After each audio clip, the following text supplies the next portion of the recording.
Olá pessoal, tudo bem?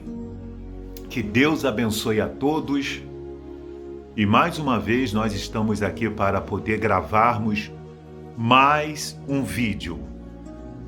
Pela graça de Deus, com a direção do Espírito Santo, é que nós estamos aqui para podermos trazer a vocês mais uma inspiração que Deus trouxe no nosso coração.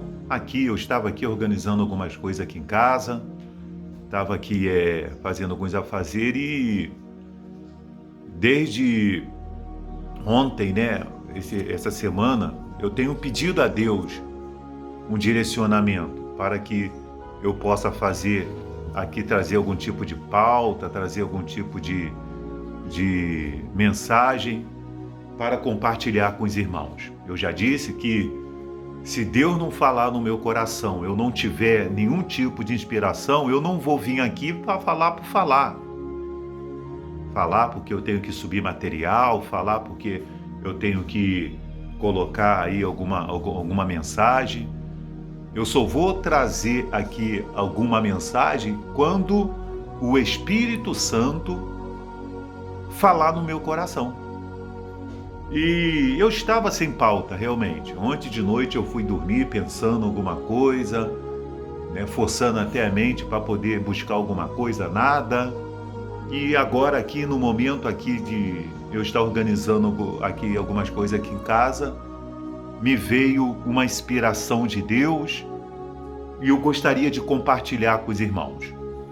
No livro de Hebreus, capítulo 10, no versículo 35, no livro de Hebreus, capítulo 10, versículo 35, diz assim: Não abandoneis, portanto, a vossa confiança.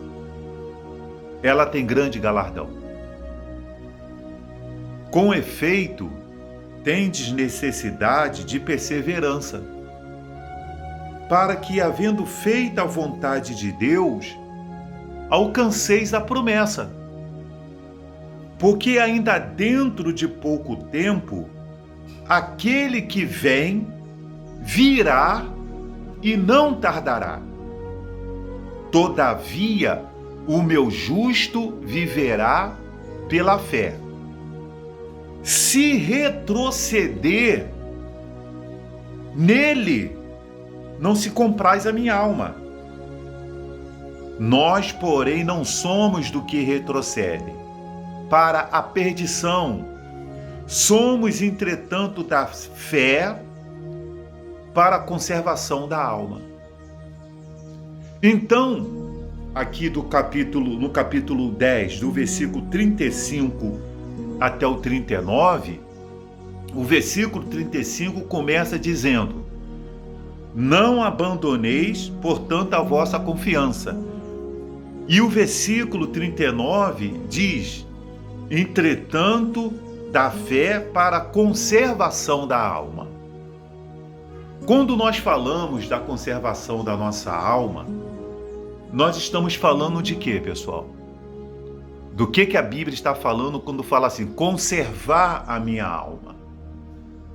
Todos nós sabemos que isso aqui é um corpo, é um pacote, que existe uma alma.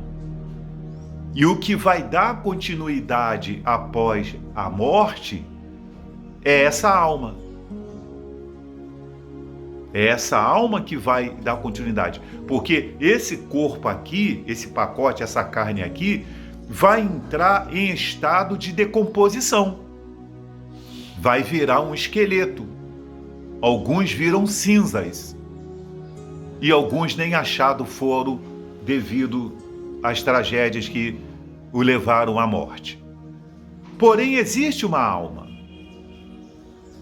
Para onde a minha alma está sendo levada para ser conservada? A Bíblia diz aqui que aquele que vem virá e não tardará. Esse canal aqui é um canal que nós temos abordado a volta de Jesus, a segunda volta de Jesus.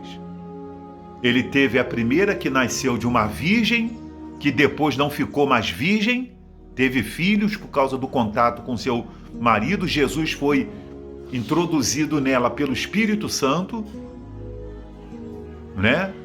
Ele veio a esse mundo em forma humana, padeceu aqui como proposta, plano de Deus, para que nossos pecados fôssemos perdoados, para que nós pudéssemos ser livres da morte do pecado.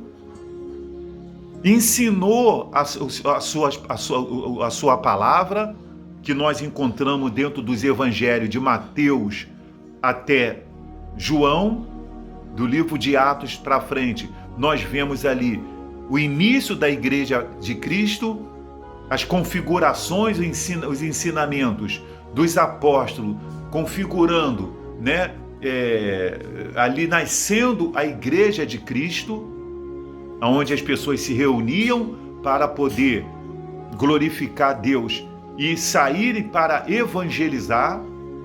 Tanto que quando Paulo e Silas estavam presos, a Bíblia diz que a igreja, né? Parece que foi Pedro, eu não estou lembrado. A igreja estava em oração, parece que foi Pedro que estava preso. A igreja estava em oração e aquele lugar tremeu, para você ver a força da oração.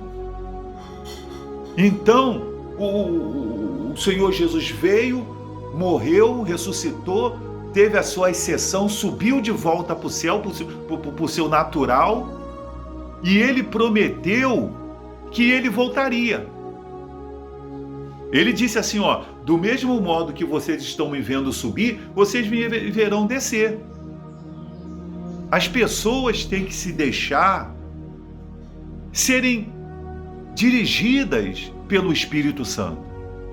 Quando eu pego o livro de Mateus, o livro de Lucas, e eu leio lá sobre, né, aquele questionamento que os discípulos perguntaram a Jesus, quando eles falaram para Jesus assim, questionaram Jesus, Senhor, quando se dará a consumação dos séculos? Que Jesus tinha falado, olha, tá vendo esse tempo? Não vai ficar pedra sobre pedra. E os discípulos falaram, Senhor, quais sinais da consumação dos séculos? E ele começou ali a descrever. Só que Jesus estava falando ali, embora ele estava ali, ele está falando o princípio das dores, ali falando, depois vem uma parte que ele fala da grande tribulação. Essa parte que ele fala da grande tribulação, ele já está falando da sua volta dentro da grande tribulação, aonde Satanás vai ser preso, o falso profeta é a besta, que é o anticristo, vai ser lançado para dentro do lago de fogo e vai haver o milênio, que é a terceira volta de Jesus dentro da grande tribulação. A segunda volta de Jesus vai se dar nesse período de princípio das dores que nós estamos vendo aí os sinais acontecendo. Quem lê, entenda. Pega a Bíblia e leia a Bíblia, o que diz lá do princípio das dores, né? E vê aí como é que estão nossos dias. Pega 2 Timóteo e lê 2 Timóteo capítulo 3 e vê como é que está nossos dias. Pega lá o livro de João, 1 João, 2 João, 1 Pedro, 2 Pedro, lê lá o que eles falam, as profecias que eles falam dos últimos dias e coloca comparando com os dias que nós estamos vivendo. Teve coisas que Jesus disse dentro lá de Mateus 24, Lucas 21, do princípio das dores, que era para a época dos discípulos. Vocês vão ser perseguidos, vão pegar vocês, vão levar vocês para as arenas, vão matar, vão fazer, vai acontecer essas coisas. Hoje em dia, o princípio das dores fala de outras profecias, a profecia fala de outros acontecimentos e eventos. Fomes em vários lugares, terremotos, epidemias. A nossa geração viveu aí uma pandemia com lockdown aí, onde dizimou várias vidas. E esse vírus anda matando por aí silenciosamente, é que não é divulgado. Nações se levantando contra nações, reino contra reino, filhos desobedientes aos pais, filhos matando os pais. Eu li outro dia, parece que foi dentro do livro de Marcos, que fala que os filhos vão matar os pais. Está acontecendo. Então nós vemos eventos que confirmam que aquele que vem virá. Por isso que ele disse aqui no versículo 36, 10:36, com efeito, tendes necessidade de perseverança, para que, havendo feito a vontade de Deus, alcanceis a promessa. Qual é a promessa? Qual é a promessa? A promessa da vida eterna. A promessa de se encontrar com o Senhor Jesus por meio do arrebatamento da igreja nos ares. Ele disse: o meu justo viverá pela fé. O justo vive pela fé. E o que essa fé do justo faz? Ele perseverar. Perseverar que a profecia do arrebatamento da igreja, que a profecia de que Jesus irá buscá-lo, vai acontecer, da profecia que está preparado para nós, algo maravilhoso na eternidade, faz com que ele venha neste mundo, abnegasse, negasse a si mesmo. É o que faz acontecer, essa fé. Porque quando nós pegamos o livro de Hebreus capítulo 11, olha o que diz, a natureza da fé. Ora, a fé é a certeza de coisas que se esperam, a convicção de fatos que se não vê. Então o que a minha fé me faz ter? A certeza de coisas que se espera. Eu espero Jesus voltar. Eu creio nisso. Eu creio que ele vai vir nas nuvens, os seus pés não vão tocar aqui nessa segunda vinda dele, ele vai vir nas nuvens, os mortos em Cristo ressuscitarão primeiro e nós, os vivos, juntamente com ele seremos transformados em um corpo celestial e vamos de encontro a Jesus nos ares. É o que a Bíblia diz, e aqueles que vivem pela fé crê nas coisas que se esperam e têm convicção de fatos que se não vê. O justo vive assim. O justo, ele não precisa ver para crer. O justo, ele crê, ele tem convicção. A Bíblia diz aqui, pela fé os antigos obtiveram bom testemunho. Pega a Bíblia e leia. A minha fé, quando nós temos fé em Cristo, pessoal, nós não temos medo. Pode o mundo estar apresentando nos telejornais tudo, porque os jornais, né, o jornal que nós assiste, ele é um provedor de pânico. Ele é um provedor de complexo de pânico. Leva as pessoas pânico, leva as pessoas ansiedade, as pessoas que vivem na frente de televisão, assistindo telejornais, e tem pessoas que passam o dia todo vendo jornal. Ela acorda de manhã, deixa eu ver qual é a notícia que vai dar. Não, qual é o jornal que fala mais de sangue? Aí ela fica procurando. Passa o dia todo, eu estou aqui falando, não estou lembrando de um. Passa o dia todo vendo o jornal. E ali na frente da televisão, vendo só, aí fica, sabe, com a mente poluída, fica com aquela mente cheia de entulho, sai na rua, olhando para um lado, olhando para o outro, entra no supermercado, bota o celular dentro da meia, bota a carteira lá dentro do sungão, e assim vai, só falta abrir um fechecré no corpo para guardar as coisas, porque sai na rua com pânico. Porque vive aquele complexo. Não é que a coisa tá ruim, é que não tá bom para ninguém, é que tá ruim e assim tá lá, assim para cá. O justo, ele pega o Salmo 23 e fala assim: o Senhor é meu bom pastor, o Senhor é meu pastor e nada me faltará. O justo que vive pela fé, ele pega o Salmo 91 e ele fala assim: 1000 cairão ao meu lado e 10.000 à minha direita, porém eu não serei atingido, porque o Senhor dará ordem aos seus anjos.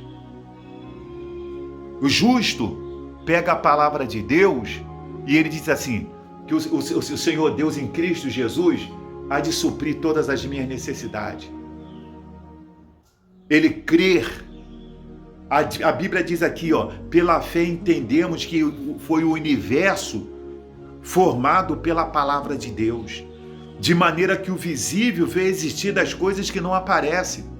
E essa palavra de Deus que fez com que o visível, o invisível, que o visível viesse a existir das coisas que não existiam, essa palavra de Deus está conosco, com o justo que vive pela fé.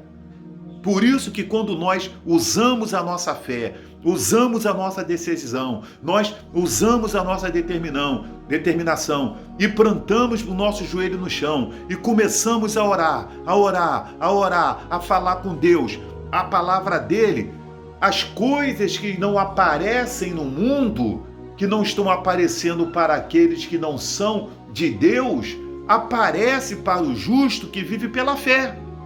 Porque é a promessa de Deus. O livro de Malaquias está escrito: então vereis a diferença entre o justo e o perverso, entre aquele que serve a Deus e o que não serve. Existe uma diferença. Existe uma diferença, como existe uma diferença de um ambiente com luz e com um ambiente que está sem luz. É trevas. Quem não tem a presença de Jesus, quem não é justo diante de Deus, vive nas trevas. Nas trevas da doença, nas trevas da miséria, nas trevas da vida destruída, nas trevas de que não tem paz, e vai viver nas trevas um dia com a sua alma. Mas aquele que é justo e vive pela fé, trouxe a luz, Jesus, para a sua vida, a luz do mundo, né, para a sua vida, que é Jesus. Ele vai viver uma vida de bênção. Por isso que a Bíblia diz que os antigos, pela fé, obtiveram bom testemunho. Essa ferramenta está disponível para nós, está disponível para nós. O mesmo Jesus que operou no passado, o mesmo Jesus que operou no passado na vida daquela mulher que tinha fé, que há anos vivia com uma hemorragia, e ela disse: se tão somente eu tocar na orla do vestido dele, eu vou ser curado. E ela foi curada. Jesus sentiu sair dele poder. Sabe o que Jesus quer? Quer sentir sair dele poder. Mas é preciso que as pessoas aqui nesse mundo liguem na terra para que seja ligado nos céus. E como é que ela vai ligar na terra? Reclamando? Murmurando?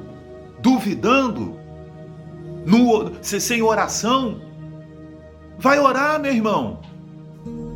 Vai usar a ferramenta que Deus deixou para nós, que é a oração. É a oração. Existem momentos na nossa vida que a gente vai ter que orar todo o tempo. Não tem jeito, que a gente vai ter que orar todo o tempo. Vamos ter que tirar força da onde não tem. Digo fraco, eu sou forte. Deus disse lá para Josué: ser forte, ser forte, ser forte. Moisés, meu servo, é morto. Pronto, acabou.